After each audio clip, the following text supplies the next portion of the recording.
David Felipe Ranz, ¿cómo estás? Buen hombre. ¿Cómo estás, querido?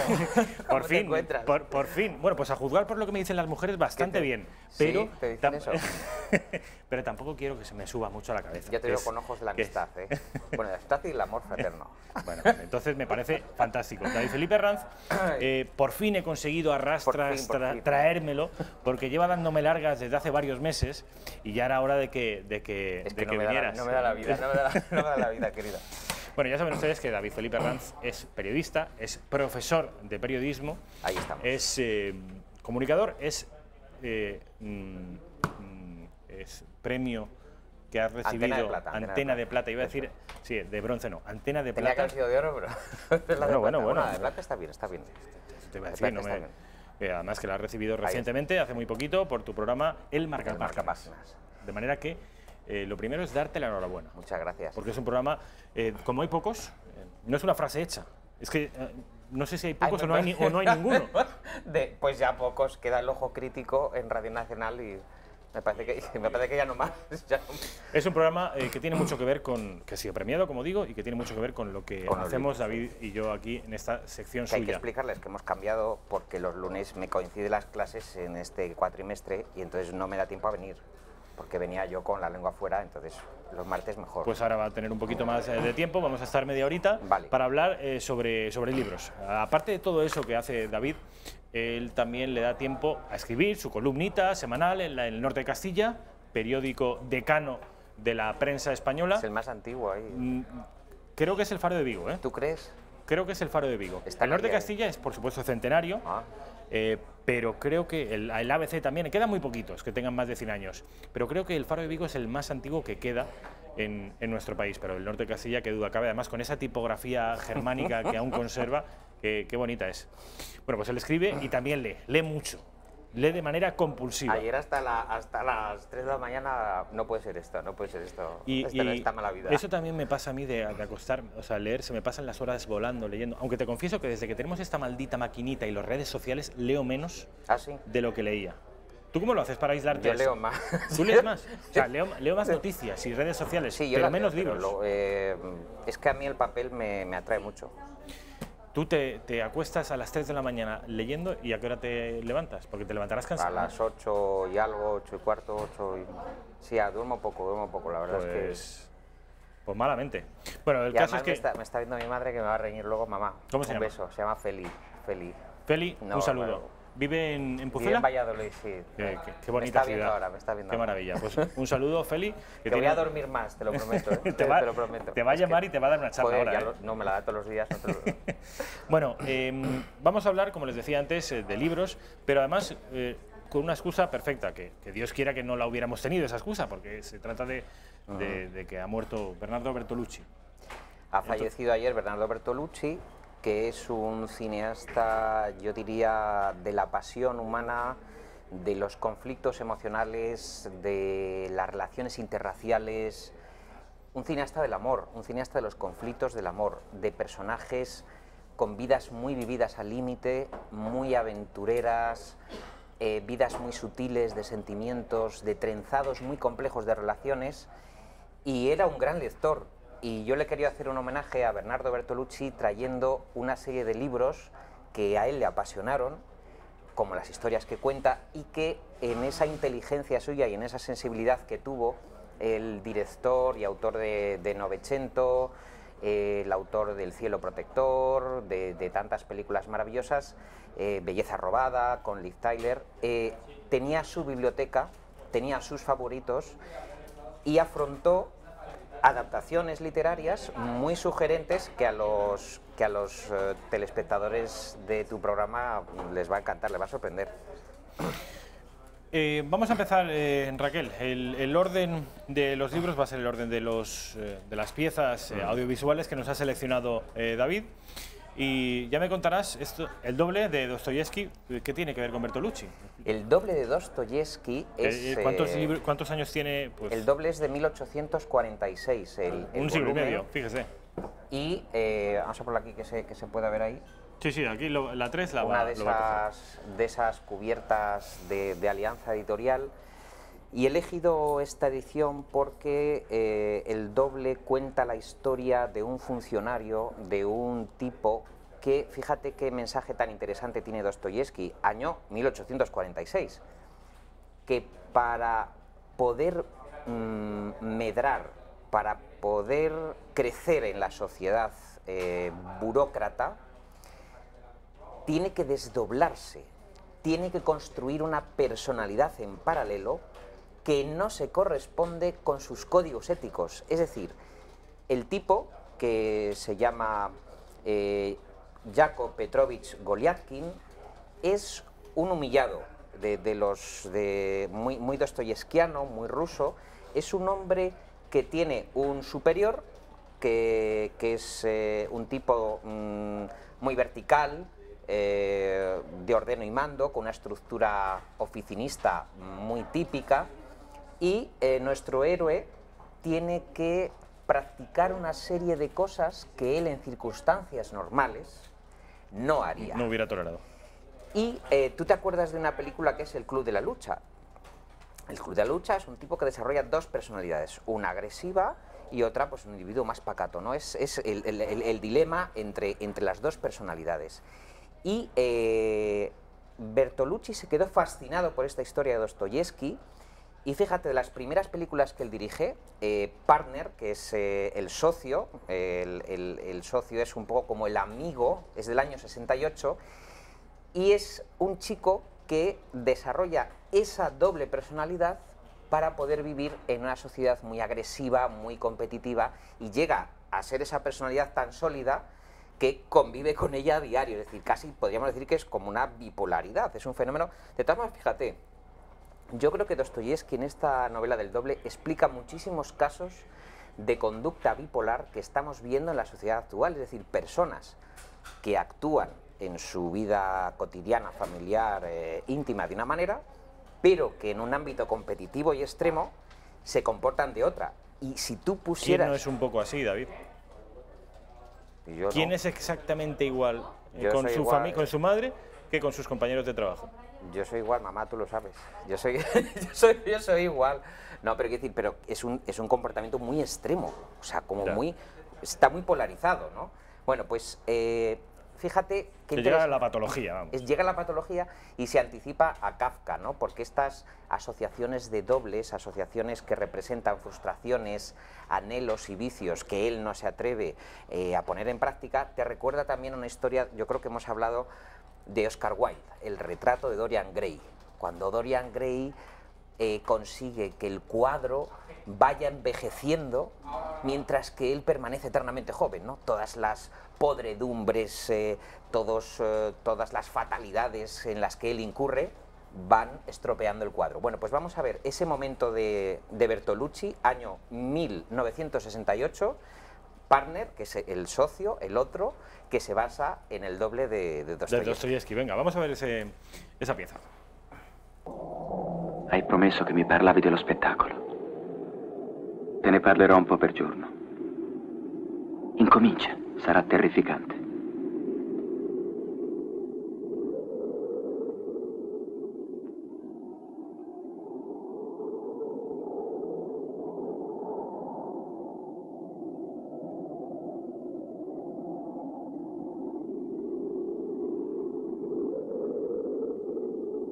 Hai promesso che mi parlavi dello spettacolo.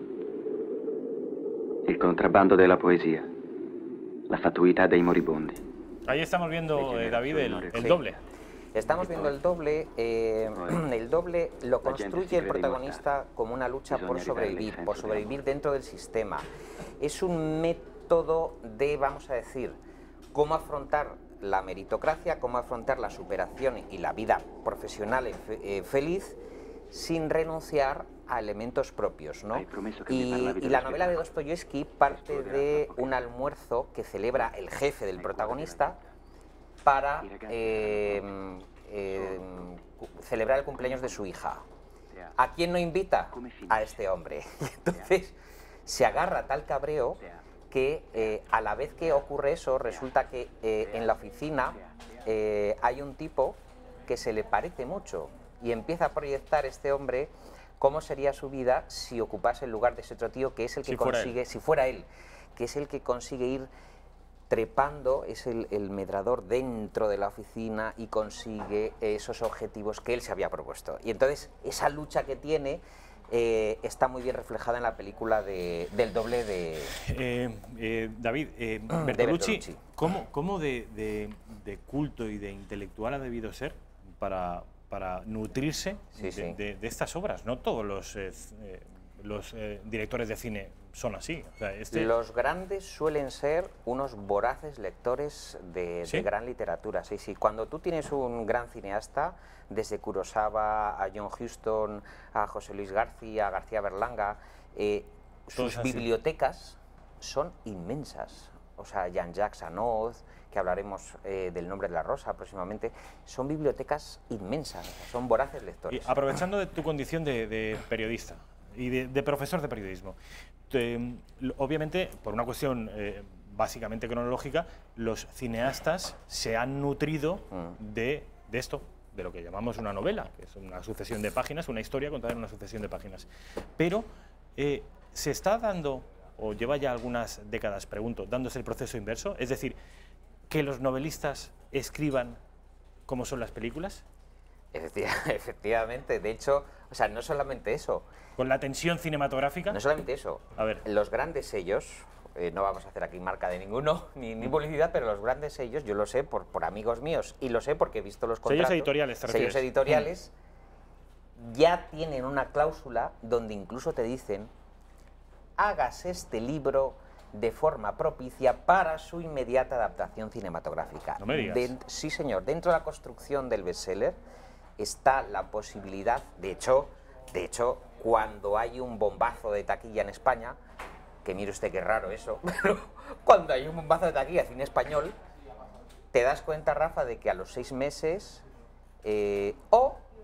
aparece la novela, o al revés, aparece la novela y ¿qué ha pasado? Está la película, pero ¿cómo es posible? ¿Pero cómo se han puesto de acuerdo? Porque ya está la productora trabajando en el guión casi en el momento en que el escritor la entrega. Eso la gente no lo conoce, porque el producto cultural ya se transforma en un objeto de marketing. No es como los tiempos de Borges, de Dostoyevsky, no tiene nada que ver, o incluso del propio Paul Bowles, del que hablaremos luego, ¿no? Ya automáticamente es un producto cultural, una mercancía con su derivada cinematográfica y su derivada del bestseller, ¿no? Y eso, así te digo, o sea, hay casos, bueno, te puedo contar. Estoy pensando sobre todo en Pérez Reverte. Bueno, Pérez Reverte... Cuantísimas películas... Pérez Reverte es uno de los más adaptados, con bastante fortuna, por cierto. Yo creo que el Club Dumas, la Tabla de Flandes, ha sido una maravilla, ¿no? Yo creo que es una de las grandes películas del cine español. Lo que pasa es que él no es el caso más significativo, porque Arturo Pérez Reverte va muy por libre. Es verdad que tiene una narrativa muy guionizada, pero quizá no sería ese exponente. Yo estaría pensando, por ejemplo, en María Dueñas. María Dueñas, que automáticamente El tiempo entre costuras ya se convierte en una serie de televisión, ¿no? Casi son escritores que ya van pensando en la versión audiovisual, porque te digo una cosa, a mí no me hace mucha gracia, pero es el futuro de la literatura, porque tú te crees que... ¿El futuro de la literatura? El futuro de la literatura, cuando se publica un enorme libro, ¿tú te crees que todo ese movimiento retroactivo entre el cine y la literatura no hace sino ayudar a que la industria funcione? Porque las novelas que salen solas sin su adaptación cinematográfica tienen una vida menor. En cambio, con las reposiciones de cine, con las reposiciones de televisión, hay reediciones, 30, 40, 50 ediciones, gracias a que cada vez que se emite la película, o cada vez que se recupera, o cada vez que se pone en televisión, pumba, se produce una subida de... Entonces, claro, los editores están pendientes de que esa retroactividad esté alimentada. O sea, estamos hablando ya de productos culturales integrales. Sí, es decir, sí, eso es. Que sirven para la televisión. Lo que digo un marketingiano, un 360. Yo la primera vez que se lo oía a los marketingianos, con los que me llevo también, entiéndaseme la ironía, hablamos lenguajes distintos, soy yo, pero no pasa nada. Y entonces... Pero yo no me refería tanto, que es muy interesante lo que has contado, y yo desconocía los planes integrales. Que existiera ese proyecto integral, pero me refería al estilo, ponte hace 20 años, estilo de novelistas que por por Porque la, está pensando, por claro. la influencia cinematográfica, escribe como ve cine. Y porque está pensando ya. Y porque está pensando en términos y en lenguaje En términos cinematográfico. porque en la narrativa, en la estructura narrativa... Esto se ha dado. Sí, hombre, claro. En la estructura narrativa él está pensando ya en la adaptación. O sea, y él ha hablado ya con su editor. Estos grandes nombres ya han hablado con su editor. Ya les ha dicho, oye, no te preocupes, que hay 2 o 3 productoras con las que nosotros trabajamos, con las grandes productoras cinematográficas trabajan con editoriales. Y hay grupos de comunicación que tienen editoriales y cinematográficas. Y la productora cinematográfica. Y no estoy pensando en... Efectivamente. A ver, porque nos quedan 15 minutos. Vamos Jorge Luis Borges.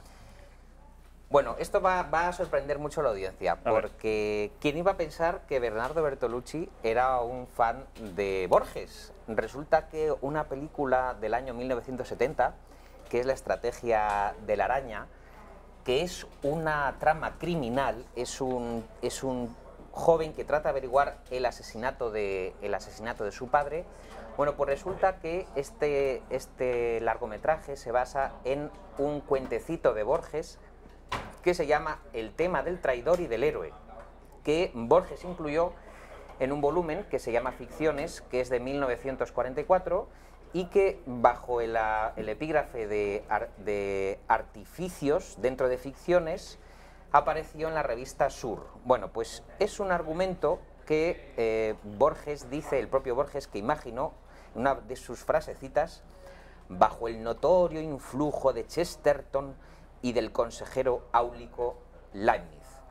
El tema del traidor y del héroe cuenta la historia de un investigador, que es Ryan, que descubre misteriosas coincidencias, como le gustaba hacer a Borges, entre la muerte de Julio César con la de un revolucionario inglés, en este caso Fergus Kilpatrick. Bueno, pues muere asesinado en un teatro la víspera de la revolución que había planeado. Lo interesante de esto es que aparecen a lo largo de este pequeño cuento unas relaciones con Shakespeare, como si el gran bardo hubiera determinado todo el asesinato, no solamente de Julio César, sino de este revolucionario irlandés. Tú sabes que Shakespeare tiene la mejor versión de la muerte de César, es el Julio César de William Shakespeare, que es un poco el que ha trascendido acerca de cómo un hombre de poder es traicionado por su séquito y apuñalado en el Senado, cosa que vemos casi a diario en los políticos, ¿no? Cómo se apuñalan,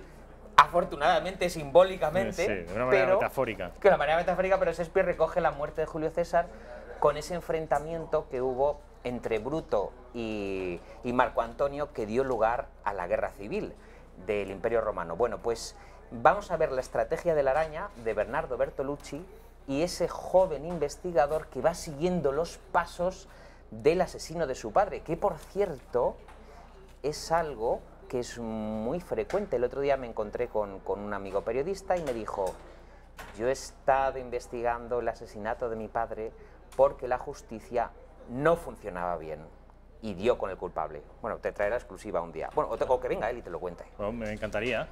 Sí, te lo contará él. Prefiero que te lo cuente él. Y lo mató ETA. Un buen amigo periodista, pero prefiero que te lo cuente él. Bueno, muy interesante esto, ¿eh? Te lo contaré. Sí. Bueno, vamos a ver La estrategia de la araña y ahora te lo cuento. Sí.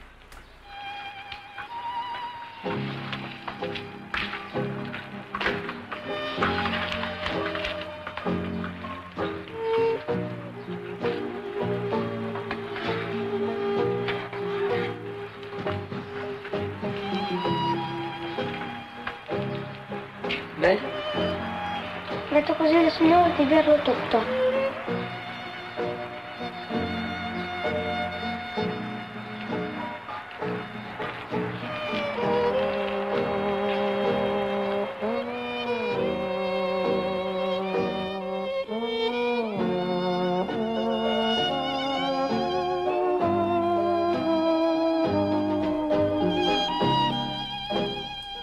¿Ya?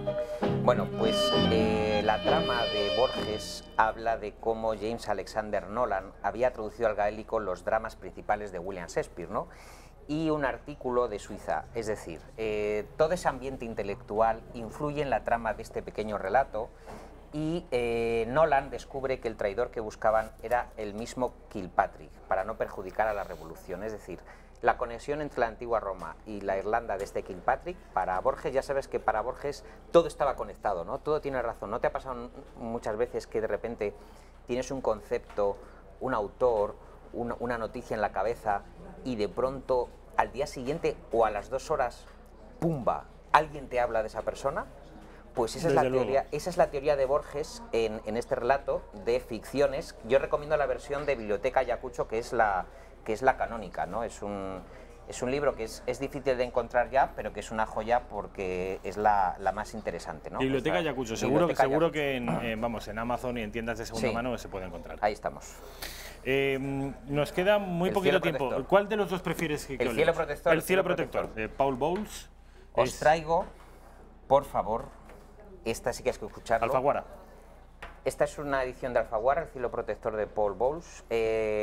Año 1989, Bernardo Bertolucci adapta una historia de pasión en Tánger, autobiográfica, entre él y su mujer. Y además, Jane Bowles es una mujer muy poderosa, con una pasión desbordada, hasta el punto de que, bueno, fue un matrimonio muy complejo, muy complicado. Tuvieron muchísima amistad con Orson Welles, Joseph Losey, John Huston, Salvador Dalí, y trata de cómo, después de 10 años de matrimonio, esta pareja viaja al norte de África en busca de experiencias que le den un cierto sentido a una relación desgastada. Es una década de convivencia, una pareja de neoyorquinos, como era el caso de Paul Bowles, el maravilloso escritor que nació en Nueva York. Pero ¿qué es lo importante de Bertolucci? Que tuvo la audacia, mi querido amigo, de meter a Paul Bowles en la propia película y le dijo: di el fragmento de la novela que tú prefieras, y os lo he traído y os vais a quedar con la boca abierta. A ver.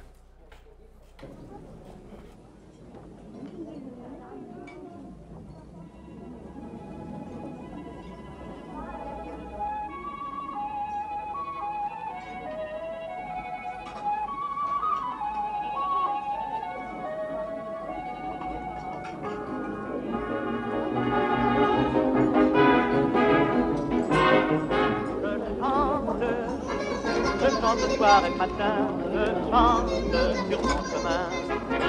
Je chante, je vais faire mon château. Je chante pour du pain, je chante pour de l'eau. Je couche, la nuit sur l'herbe des bois, du mouche, je ne vis pas. Je suis heureux, et tout et j'ai rien. ¿Te has perdido? Sí. Como no sabemos cuándo vamos a morir, llegamos a creer que la vida es un pozo inagotable. Sin embargo, todo sucede solo un cierto número de veces, y no demasiadas. ¿En cuántas ocasiones te vendrá a la memoria aquella tarde de tu infancia? Una tarde que ha marcado el resto de tu existencia. Una tarde tan importante que ni siquiera puedes concebir tu vida sin ella. Quizás 4 o 5 veces, quizás ni siquiera eso. ¿Y cuántas veces más contemplarás la luna llena? Quizás 20. Y sin embargo, todo parece ilimitado. Bueno, esa era la conversación a la que te referías. Eso es. De Paul Bowles. Paul Bowles, El cielo protector, con la versión cinematográfica con Deborah Winger, John Malkovich, sobre la desintegración de una pareja. Hay una teoría psicológica que es cuando una pareja que lleva muchos años conviviendo los deslocalizas de su hábitat natural y los llevas a un sitio, como puede ser el norte de África, con otra cultura, en contacto con una naturaleza exuberante, entra en crisis. Es decir, todas las diferencias afloran, ¿no? Hay parejas muy consolidadas que disfrutan con el viaje, pero en este caso, lo que le pasó al propio Paul Bowles con Jane Auer, que era además dramaturga y escritora, pues es que chocaron, pero se querían mucho, y es un poco la trama, cómo hay un tercero, que es un personaje, un bon vivant, un joven rico y mundano, Tanner, que es el elemento catalizador para que esta pareja explote. Bueno, pues David, ha sido 3 adaptaciones de películas del recientemente fallecido Bernardo Bertolucci. y te agradezco mucho este esfuerzo. Nos queda uno, James Lasdun, 7 mentiras, que no nos ha dado tiempo porque nos tenemos que marchar. De hecho, me están acuciando desde arriba para que nos marchemos. Bueno, David, ha sido un placer, como siempre. A partir de ahora te veremos aquí regularmente.